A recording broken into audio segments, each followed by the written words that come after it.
ओम नमो भगवते वासुदेवाय। गरुड़ पुराण वैष्णव संप्रदाय से संबंधित है। गरुड़ पुराण के अधिष्ठाता, सृष्टि के पालनकर्ता भगवान श्री हरि विष्णु हैं। गरुड़ पुराण को समझकर व्यक्ति अपने जीवन की गति को सुधार सकता है। जो व्यक्ति पूर्ण गरुड़ पुराण का अध्ययन कर लेता है, वह व्यक्ति अपने जीवन को सुधारने में सामर्थ्य हो जाता है। गरुड़ पुराण हर व्यक्ति को सुननी चाहिए। गरुड़ पुराण के जो दूसरा अध्याय है, उसमें भगवान क्या कहते हैं? जब व्यक्ति की आत्मा निकल जाती है तो जीवात्मा 24 घंटे के लिए यमलोक चली जाती है। अर्थात यम के दूत आते हैं और उसको अंगूठे के आकार का, जब व्यक्ति की आत्मा निकलती है तो वह जीवात्मा अंगूठे का आकार का रूप धारण करती है तथा इसके पश्चात वह यमलोक चली जाती है। यमलोक में यमराज उसके पाप और पुण्य का आकलन कराते हैं। जीवात्मा ने अपने जीवन में कितने पाप किए हैं और कितना पुण्य किया है, यह यमराज उसको आकलन कराते हैं तथा 24 घंटे के बाद जीवात्मा वापस अपने घर में उसी जगह पर आ जाती है जिस जगह पर उसका अंत हुआ था, अर्थात जिस जगह पर उसकी आत्मा निकली थी। तथा 13 दिन तक आत्मा अपने ही घर पर अपने परिवार के साथ रहती है, रोती है, बिलखती है, सबको समझाने का प्रयत्न करती है, परंतु उसे कोई महसूस नहीं कर सकता। जब उसके परिवारजन विलाप करते हैं तो वह सबको समझाने का प्रयत्न करती है, परंतु उस आत्मा को कोई महसूस नहीं कर सकता है। तड़पती हुई आत्मा अत्यंत कष्ट के साथ वह अपना शरीर देखती है और पुनः अपने शरीर में प्रवेश करने का बहुत ही प्रयत्न करती है। वह पुनः अपना शरीर धारण करने का, उस शरीर में प्रवेश करने का बहुत प्रयत्न करती है तथा वह असफल हो जाती है और हा हा करके रोती है। अपने परिवार को, अपने सभी संबंधियों को देखकर वह आत्मा हा हा करके रोती है, चिल्लाती है, परंतु उसका कोई कुछ भी महसूस करने में सामर्थ्य नहीं होता है। आत्मा को पिंडदान का विधान क्यों बताया गया है? जीवात्मा के लिए पिंडदान का विधान अनिवार्य है, क्योंकि व्यक्ति के पुण्य कम तथा पाप ज़्यादा हो जाते हैं। इसीलिए जीवात्मा को पिंडदान का विधान आवश्यक है। 10 दिन तक जो पिंडदान होता है जीवात्मा के लिए, उसमें मंत्रों, आवाहन तथा विधि विधान, जैसे कि मंत्रों का उच्चारण, विधि विधान अथवा ज़्यादा उस तरह से पिंडदान नहीं किया जा सकता। जीवात्मा का 10 दिन तक जो पिंडदान किया जाता है उसमें सिर्फ उसके गोत्र और उसके नाम से ही दिया जाता है। आवाहन, विसर्जन तथा मंत्रों की आवश्यकता नहीं है। 10 दिन तक पिंडदान जो दिया जाता है, उसी में उस जीवात्मा का 1 हाथ लंबा शरीर निर्माण होता है।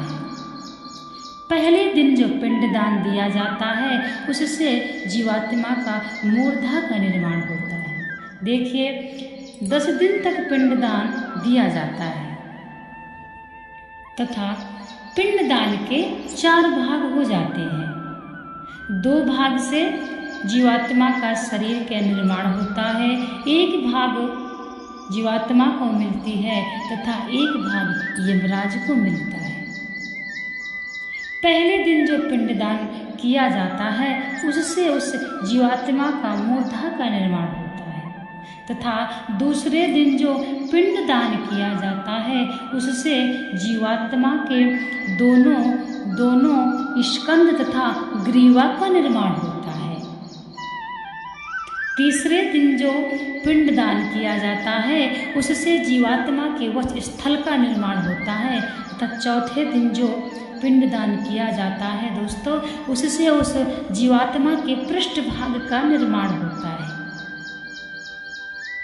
5वें दिन जो पिंडदान किया जाता है उससे उसके नाभि भाग का निर्माण होता है। 6वें दिन जो पिंडदान दिया जाता है उससे उसके कटभाग का निर्माण होता है। इसी प्रकार से 7वें दिन पैरों, तालवे तथा उसके पंजों का निर्माण होता है और 10वें दिन जो पिंडदान दिया जाता है उससे उस जीवात्मा की क्षुधा का निर्माण होता है।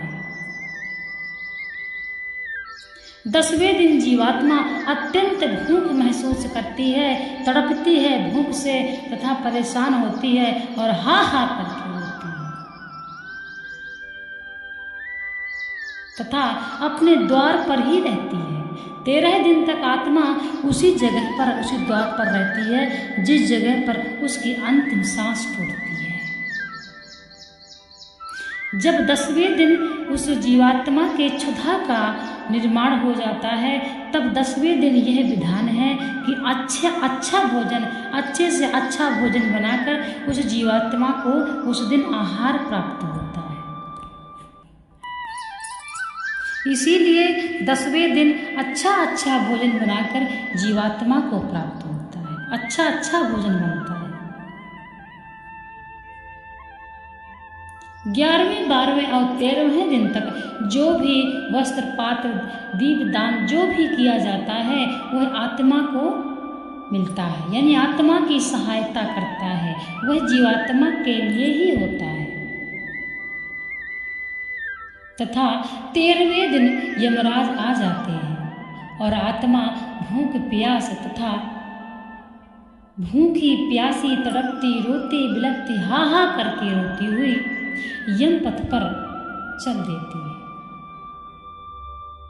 तथा यमराज आकर उसको अपने पास में बांधकर और घसीटते हुए यम के रास्ते ले जाते हैं और कहते हैं, जल्दी चलो, हम आपको अत्यंत शीघ्र यमलोक ले जाएंगे। यदि आत्मा पुण्यात्मा होती है, जो व्यक्ति अपने जीवन में पुण्य करता है, ईमानदारी से जीता है तथा जीवों को नहीं मारता है, वह व्यक्ति उतनी ही सरलता से यम का पथ अपना चल लेता है, उसको उतना कष्ट नहीं मिलता। परंतु जो व्यक्ति अपनी जिंदगी भर पाप करता है उसको यमलोक जाने में बड़ी कठिनाइयों का सामना करना पड़ता है।